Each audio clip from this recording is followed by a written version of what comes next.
Diburu Bayang-Bayang, karya Tuti Nonka. Narator Hanifah Abu Marzuki.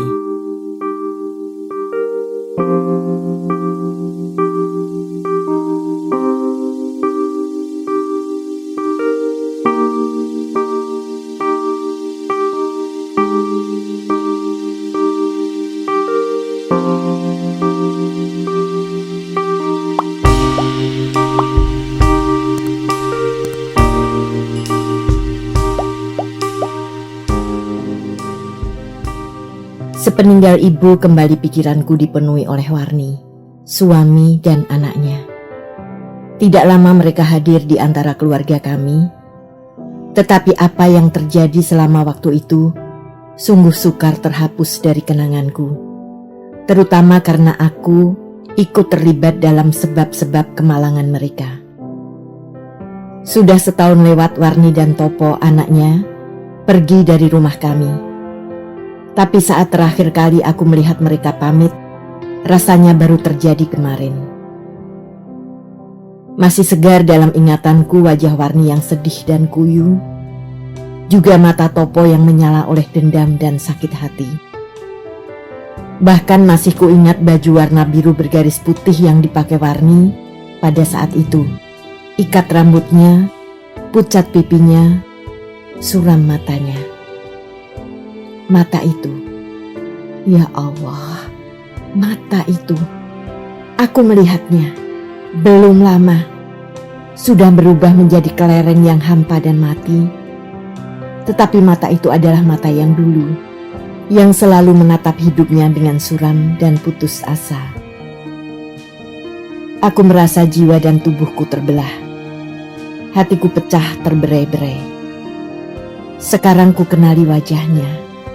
Wajah dengan ekspresi yang aneh, tembam-tembam dan membengkak karena formalin. Wajah itu telah menjadi sedemikian berubah dari saat hidupnya, membuat ingatanku tergagap-gagap untuk segera merekonstruksinya kembali menjadi bentuk yang dapat ku kenali. Wajah itu seakan-akan dibekukan pada saat ia terpukau oleh sesuatu yang sangat mengejutkan dan menakutkan. Apa yang membuat ia terkejut dan takut? Sakratul maut? Malaikat Israel yang datang menjemput? Nyawa yang entah dengan perlahan atau disentakkan meninggalkan tubuhnya untuk membuat pertanggungjawaban kepada Tuhan? Aku lunglai sampai ke tulang sumsum. Aku berjalan dengan tergesa-gesa dan jantung berdegup kencang ke lab anatomi. Rita yang mendesak untuk ikut terbirit-birit mengikutiku dari belakang. Hari itu tidak ada jadwal praktikum sehingga lab sepi. Aku langsung menuju ke kantor Pak Raji yang terletak di samping ruang praktikum. Berdoa semoga orangnya tidak sedang mencari teman yang masih bernyawa di warung kopi. Kok gak ingat nomornya, Rit? Kutoleh kawanku sembari menunggu ia menyusul langkahku. Swear enggak. Bahkan kulihat pun enggak. Siapa sangka kok akan membutuhkannya. Tapi di daftar nama-nama praktikan tentu ada. Kalau enggak, kan bisa tertukar dengan preparat kelompok lain. Rita terengah-engah. Sepatunya yang satu nomor kebesaran, maklum pinjam kakaknya, berkali-kali terlepas ketika dipakai berjalan dengan cepat. I hope so. Aku berharap. Kami masuk ke kantor Pak Raji yang sepi. Lelaki setengah tua yang setiap hari bergaul dengan mayat itu tersenyum lebar melihat dua gadis manis mendatanginya. Banyak bergaul dengan orang mati, rupanya tak membuat ia lupa cara bergaul dengan orang hidup. Pawang mayat itu masih mengenakan jas lab dan sarung tangan karetnya ketika kami muncul. Agaknya ia baru saja menerima momongan baru atau ada momongan yang rewel dan perlu dibenahi tidurnya. Hehe, ini mbak yang semaput kemarin itu kan? Ia tertawa kepadaku sambil melepaskan jas lab dan sarung tangannya. Karena baru 1 kali hadir di wilayah kekuasaannya, ia belum hafal namaku. Konon, kata anak-anak yang sudah praktikum di lab anatomi, Pak Raji hafal wajah semua mahasiswa lengkap dengan namanya. Iya Pak, aku mengangguk dengan malu. Pingsan melihat mayat atau pingsan karena kelaparan, sama saja memalukannya kan? Pak, saya mau minta tolong nih. Tolong Bapak lihat nomor dan identitas preparat kami kemarin. Kelompok 3D siang 1251. Pak Raji menjawab seketika. Melihat aku meragukan daya ingatnya, ia tersenyum dan mengambil daftar peserta praktikum dari atas tumpukan di mejanya. Disodorkannya kepadaku. Kuteliti daftar itu bersama Rita. Benar, 1251. Ingatan fotografis. Rupanya karena biasa bergaul dengan sosok yang tidak bisa ditanyai jati dirinya, Pak Raji lalu menghafalkan luar kepala siapa saja yang menjadi penghuni lab. Identitasnya Pak? Aku bertanya. Wah, kalau itu harus memeriksa file di map besar. Untuk apa sih tahu identitasnya Mbak? Mbak Tuning ya? Tolonglah Pak. Mungkin saya pernah mengenalnya sewaktu masih hidup. Aku berkata dengan pikiran kacau. Benarkah? Pak Raji menatapku dengan rasa tertarik. Tolonglah Pak, lihat filenya. Aku merengek. Pak Raji mengambil serangkaian kunci dari dalam laci mejanya dan pergi ke salah satu lemari besar yang ada di situ. Dari rak teratas diambilnya sebuah map TK setebal 10 cm. Dibawanya map itu ke meja di depan kami. Dipakainya kacamatanya yang berbingkai hitam tebal dan jemarinya yang besar berbulu dengan cincin akik sebesar telur angsa, mulai membalik-balik mencari nomor file yang kuinginkan. Mayat-mayat yang dipergunakan untuk bahan praktikum di lab anatomi dikirim dari bagian MF, Medical Forensik, atau ilmu kedokteran kehakiman yang berwenang menyelidiki sebab-sebab kematian seseorang. Mayat dibawa ke sana atas permintaan pihak kepolisian dengan izin keluarganya, bila kematiannya dianggap mencurigakan. Bila yang mati adalah seorang gelandangan atau orang yang tidak memiliki keluarga, mayat itu dikirim ke bagian anatomi untuk diawetkan dan dipakai sebagai preparat praktikum mahasiswa kedokteran. Mengerikan kalau dipikir bahwa mayat-mayat itu adalah manusia juga. Lebih mengerikan bila kita pernah mengenalnya sewaktu masih hidup dan harus melakukan penyayatan itu dengan tangan kita sendiri. Kemarin ada seorang mahasiswa diskors. Pak Raji berkata sambil terus membuka file. Oh ya? Kenapa Pak? Aku dan Rita bertanya serempak. Ketahuan mencuri sebuah mata. Makanya lihat saja, mulai besok pemeriksaan pasti akan diperketat. Mencuri mata mayat? Astagfirullah. Sudah sinting anak itu rupanya. Aku tidak dapat membayangkan bagaimana seseorang bisa menyimpan sebagian dari tubuh mayat, curian lagi. Hanya karena takut ujian praktek tidak lulus dan ingin menghafal dulu sebelum benar-benar diberi mata dan disuruh menunjukkan bagian-bagiannya yang memang rumit dan pelik. Pada waktu praktikum, memang semuanya sudah ditunjukkan oleh asisten, tetapi hanya melihat 1 kali dan begitu banyak. Dengan nama dalam bahasa Latin yang jelimet, memang hanya orang super cerdas yang langsung bisa ingat semuanya. Bahkan Rita yang pemberani itu pun tampak ngeri mendengar ulah pencuri bernyali besar itu.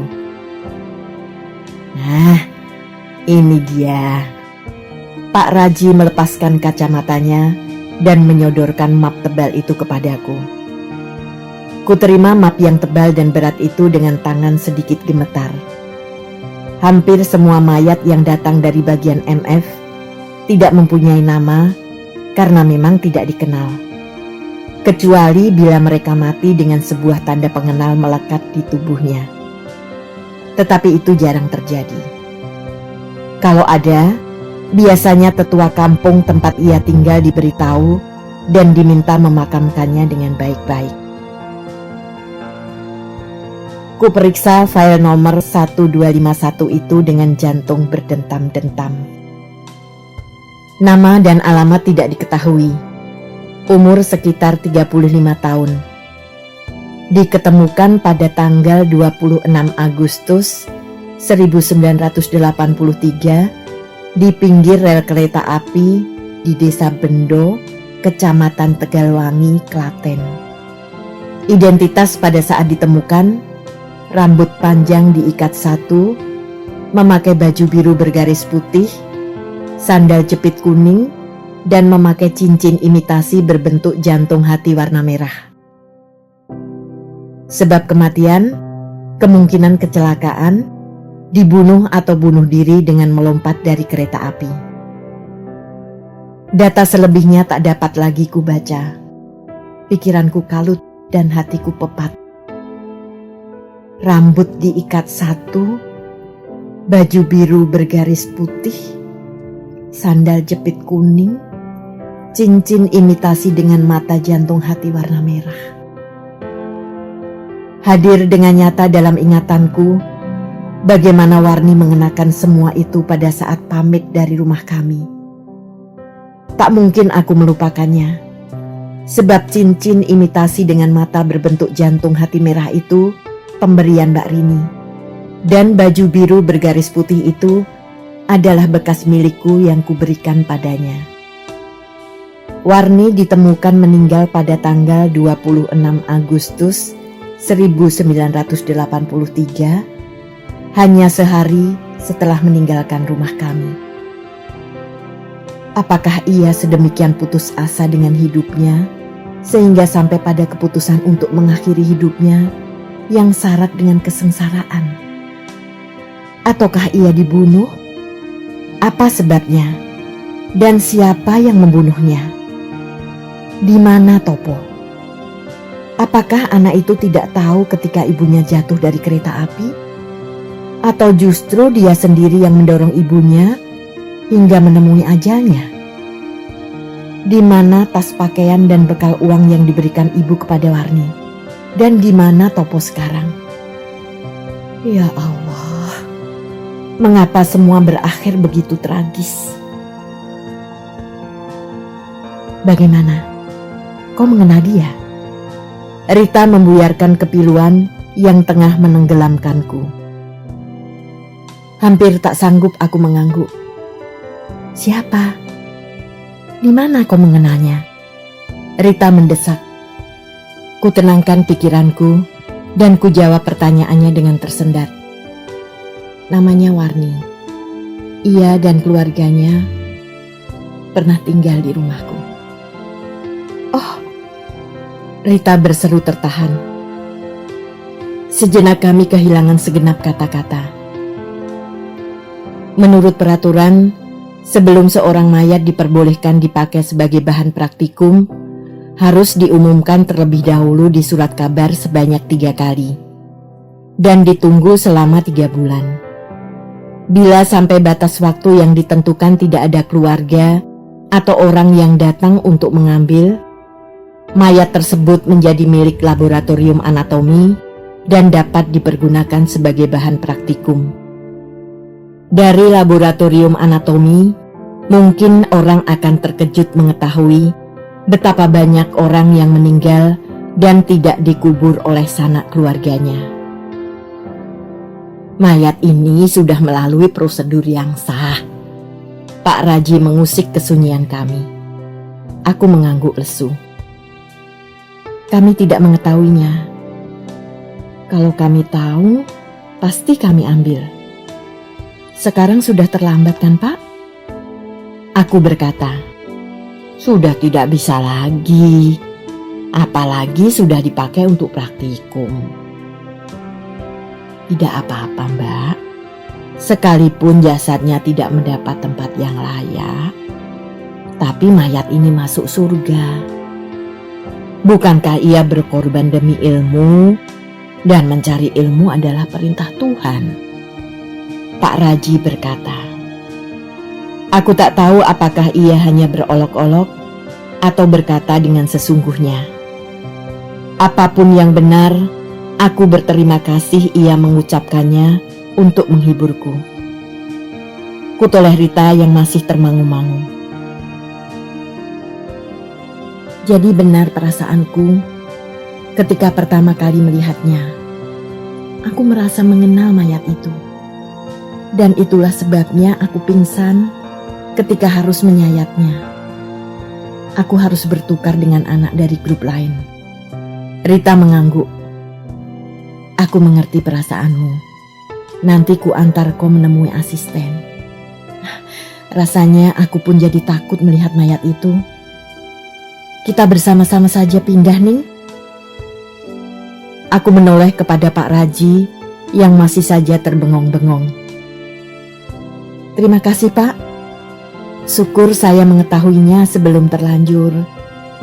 Selama 20 tahun bekerja di sini, baru sekarang saya menemui ada mahasiswa mengenal kadavernya. Pawang mayat itu pun menggeleng-geleng dengan takjub. Kami meninggalkan lab anatomi dengan perasaan senyap. Bagiku ini adalah peristiwa yang benar-benar mengguncangkan dan membuatku tersiksa.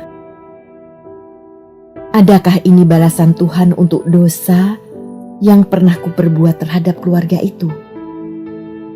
Andai benar demikian, alangkah menggentarkan pembalasannya kepadaku. Runtunan peristiwa yang tak terlupakan itu bermula ketika ibu membawa nama Warni ke tengah pembicaraan kami yang biasa berkumpul sambil nonton televisi sesudah makan malam. Anak-anak, aku ingin minta pendapat kalian. Ibu memulai. Bila ibu berbicara dengan cara demikian, perlahan dan sangat hati-hati, bisa dipastikan pembicaraan itu mengenai sesuatu yang bisa memancing perdebatan di antara kami. Masalah yang penting atau rawan. Soal apa, Bu? Aku bertanya. Ibu menatap kami satu-satu. Saat itu Mbak Indri dan Mbak Yuli sudah menikah, jadi yang di rumah tinggal aku, Mbak Rini dan Mbak Tika. Kalian tahu Warni yang sering ikut ibu mengaji itu? Ibu bertanya. Iya, tahu. Kenapa dengan dia? Mbak Tika menjawab dengan sikap siaga. Rupanya ia sudah bisa menduga bahwa ini soal permintaan. Apalagi yang dibutuhkan oleh orang-orang miskin kalau bukan permintaan tolong atau bantuan. Dan ia tidak suka meluluskan permintaan tolong, khususnya oleh orang-orang yang menurut perkiraannya tidak akan bisa membalas memberi keuntungan. Sama seperti sifat Mbak Ranti. Karena itu sejak dulu mereka selalu menjadi sekutu yang saling mendukung bila terjadi perdebatan dengan ibu, aku dan Mbak Rini. Aku dan Mbak Rini menunggu kata-kata ibu dengan tenang. Selama ini, ia dengan suami dan anaknya Magersari menumpang di halaman rumah Bu Danu. Tapi setelah Bu Danu meninggal, rumah itu menjadi milik anak-anaknya. Dan mereka menyuruh Warni membongkar rumahnya dari sana. Sekarang ini Warni dan keluarganya sedang kebingungan. Mau memindahkan rumah mereka kemana? Ibu berhenti berbicara dan kembali memandangi kami. Maksud ibu akan menampung mereka di sini? Mbak Rini menanggapi. Begitulah. Bagaimana kira-kira pendapat kalian? Ibu mengangguk. Jadi mereka akan memindahkan rumahnya ke halaman kita, Bu. Astaga, apa ibu sudah berpikir panjang? Berurusan soal tanah sekarang ini mesti hati-hati loh, Bu. Banyak orang yang semula berniat menolong, akhirnya malah kehilangan segala-galanya. Orang kalau sudah terlanjur menempati tanah orang lain, biasanya tidak mau pergi. Apalagi, aku dengar-dengar, suami Warni itu anggota kawanan penjahat. Kalau rumah kita lantas dijadikan sarang penjahat, bagaimana? Atau kalau suami Warni memanggil kawan-kawannya dan mengancam kita bisa apa? Jangan deh, Bu. Jangan ambil risiko. Memberi perlindungan kepada orang yang jahat sama saja dengan memelihara singa. Salah-salah kita sendiri yang dimakan. Mbak Tika berkata dengan penuh semangat perlawanan. Apa ada orang yang pernah membuktikan Marsudi itu benar-benar penjahat? Kata Warni, suaminya itu bekerja di bengkel motor di Klaten. Makanya kalau pekerjaan banyak, sering tidak sempat pulang karena jauh. Dulu kenalannya memang orang-orang yang tidak begitu genah.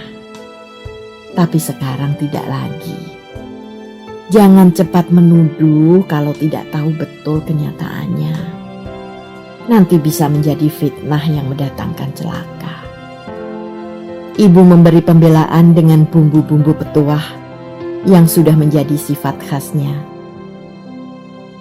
Lagi pula, nyatanya mereka tidak sulit-sulit ketika disuruh pergi dari rumah Bu Danu. Aku menambahkan. Soalnya ada anak Bu Danu yang jadi ABRI. Coba tidak, seperti kita ini, siapa tahu apa yang akan mereka lakukan. Mbak Tika mempertahankan pendapatnya. Aku pikir kok tidak akan sejauh itu. Tidak adil mencurigai orang-orang miskin dan bodoh seperti mereka. Mana berani mereka berbuat yang tidak-tidak. Lagi pula kita kan bisa membuat surat perjanjian yang disaksikan Pak RT dan RW. Bahwa sewaktu-waktu tanah yang mereka tempati itu kita perlukan, mereka harus mau pergi. Mbak Rini mengajukan argumentasi yang bagus. Mbak Tika kewalahan menghadapi kami bertiga. Sekutunya, Mbak Indri dan Mbak Yuli sudah tidak ada di rumah. Tapi ia tidak menjadi mundur dari pendapatnya dan mencari sisi lain untuk menyerang. Tapi coba bayangkan, betapa tidak serasinya rumah gede kotor itu berada di halaman kita dan berdampingan dengan rumah kita. Jelek dilihat kan? Di mata orang, halaman kita memang akan menjadi jelek karena rumah gede buruk itu. Tapi di mata Tuhan, itulah hiasan yang seindah-indahnya. Lagi pula aku akan punya pembantu untuk menyapu halaman dan berbelanja. Kalian semua sibuk kuliah. Tidak ada waktu untuk membantu pekerjaan di rumah. Iya kan? Ibu berkata. Demikianlah, pembicaraan malam itu memutuskan untuk menerima Warni dan keluarganya Magersari di halaman rumah kami. Mungkin kata-kata ibu yang terakhir benar juga, bahwa rumah Warni akan membuat halaman rumah kami menjadi lebih indah. Bukankah kata Magersari berasal dari kata mager yang berarti memagari dan sari yang berarti indah? Jadi Magersari artinya memagari dengan indah.